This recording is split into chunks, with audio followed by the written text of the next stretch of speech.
Okay, this is our first video for some of the projects and homeschooling that we're doing. What's today, you guys? Lalaji's birthday. And also Saturday. Okay, so we've been doing a lot of stuff for Lalaji. What did you guys do yesterday? Drew pictures of them. Yeah. What did you do second yesterday? That was 2 days ago that you did the pictures. What did you do yesterday? We said. Mommy read something to you, and you guys did it. We could work on until when we're grown up. We could work on them until we narrated. Yeah. Okay. All right. So today, Mommy's going to read something, then we're going to do a little project. So this relates in a way to what we talked about yesterday about preparing for your spiritual future, right? And we talked about so many ideas. You guys had so many ideas about things to be working on now. So in his book, in Lalaji's book, he has several books put together. And this one book is called The 4 Steps to Spirituality. And in this section of it, he talks about something called Ashtanga Yoga. Ashtanga means 8. Ash means 8. 8 limbs.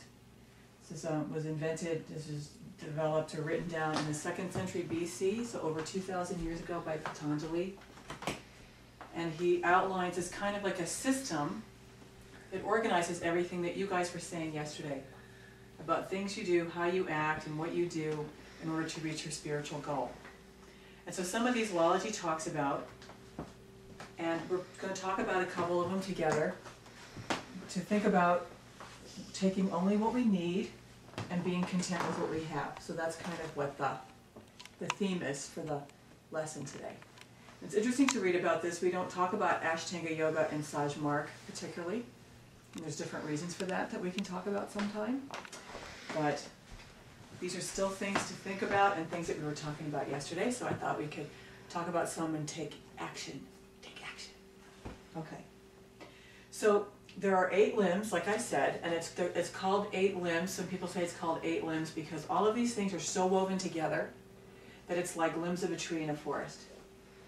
The first limb is called Yama, and that means good conduct, moral codes, how you treat other people. And then there's subdivisions. There's different aspects of Yama, and we're going to talk about the third one, which he calls Asteya, which means not stealing. And this is what he says. The third subdivision of Yama as Asteya, which means not stealing. Stealing does not mean taking away something when nobody is watching, but taking more than what is rightful is also stealing. If we hoard something that is not useful in the present, but we have kept it for the future, that is also stealing, because that may be useful and necessary to someone else, but is useless to us. Collecting for the future more than what is necessary for the present is also stealing. Do you understand that? What does it say? It means that you don't get something that you don't need until the future, right. And that's young because someone else can need it right that minute. Right. Good job. Good job. Does anybody know who can explain hoarding? Like getting a ton of something and storing it away. Yeah, good job. I know that for me, and I wonder what your reaction is, but it was kind of surprising, it was interesting to me that he called that stealing. Because we can talk about people hoarding things, and we say, gee, that's not great. I went to a yard sale once with this lady, nice little house down the road, and she had died, and there was a yard sale, and there was like 300 or 400 pairs of shoes. Now that's hoarding, right? But he's saying even in the small ways, taking more than what you need is really taking it from somebody else. And so called stealing. Isn't that interesting? I think that's interesting that he would go so far as to call it stealing. Why do you guys think it might be called stealing?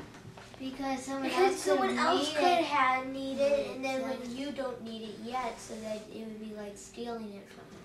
Exactly. Like, let's say, for us, in the big society, in an American economy, how we do things is we try to make as much money as possible, and then what?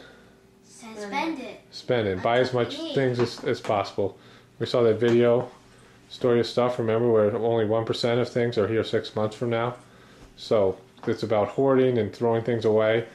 But what would we experience like with Pezra? How did Pezra come to us? Our cow.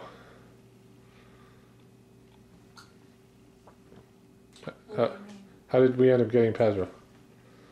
Because they had more milk than they could use. They didn't want her anymore, and so they decided to sell her. And same thing with when we got Ramon. We needed something. What we needed? We needed a boy goat so that we could get babies and start milking. So things come to you when you need them, and that's how we've actually gotten a lot of the things that we've gotten at the homestead. Things have come to us, but if you held on to something, what would happen? You other people could want it. Yeah, or need it.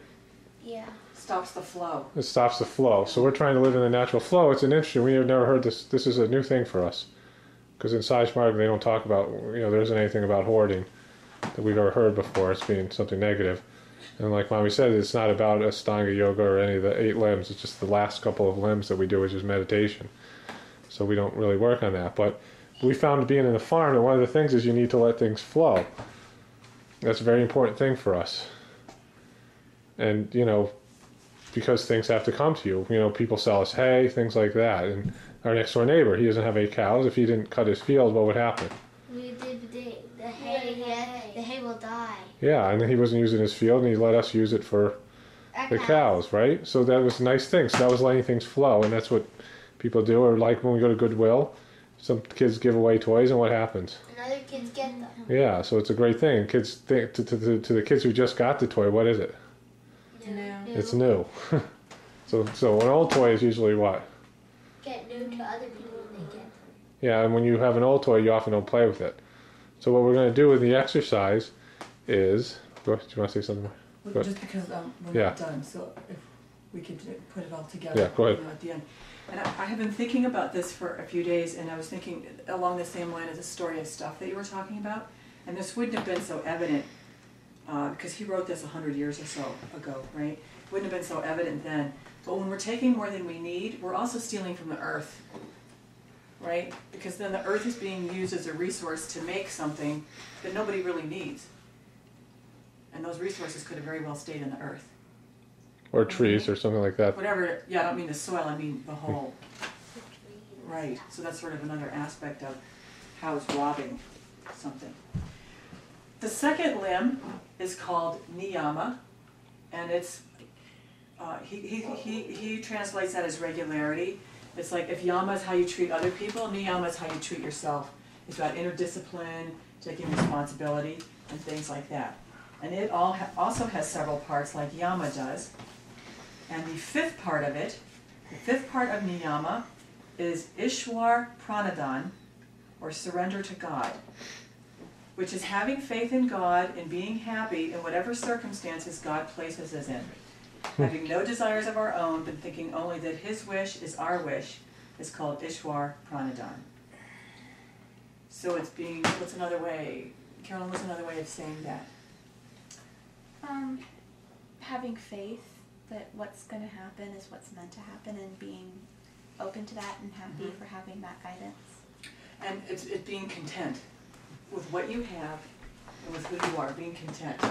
So how does that link up with the aspect of Yama that we were talking about? Well, if you're not happy with what you have, then you're going to get more of the stuff and start hoarding it. Right.